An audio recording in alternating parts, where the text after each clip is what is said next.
for me. Child 2, diarrhea and vomiting. Child 6, fever, cold and rash. Child 8, febrile convulsions. Well, you know, there's an issue about febrile convulsions, but the febrile convulsions basically linked to fever, and you would not say this was a sign of the onset of autism. Child 11 was the American child. His son had a chest infection. I don't know why you think chest infection is a behavioural symptom, but Wakefield does.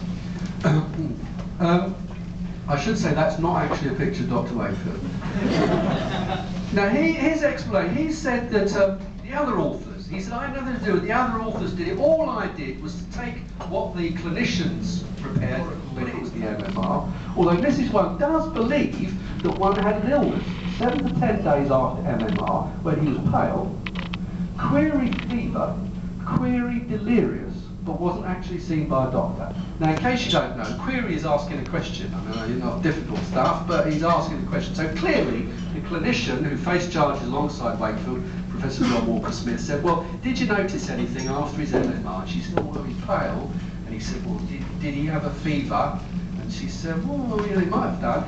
Would you say he was delirious? Oh, yeah, exactly. 3 of them had some kind of bowel inflammation. 1 we don't have the report on. 8 were normal. That's the figures from the Royal Free Hospital's pathology department. That's the figure that was reported in the August 1997 draft paper, which I was telling you about.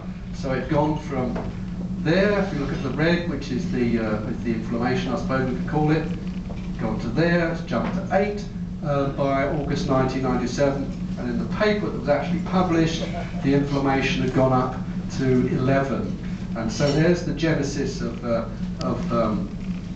bowel disease. And actually, so we take child 8, which is the only girl in the series. So the pathology service report said all pieces of colonic tissue, the colon is the large bowel, it goes, well, I'm not doing it, gross anatomy of the colon. It's actually a bit of my party pieces to take you through the gross anatomy of the colon.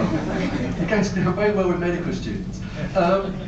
All pieces of colonic tissue demonstrated that could be slipped past the medical community for his personal benefit is patent nonsense. Now, so he's saying that medical fraud essentially is impossible, you know. Someone was spotted. Well, in this case, somebody did spot it, but it wasn't a doctor, it wasn't a scientist, it was a journalist, and it's taken me 6 years, not full-time, I stress, taken me 6 years to get the paper retracted and get this man brought to justice. He does accept that sometime, I think it's going to be on the 11th of June, he will be erased from the medical register. And I think erased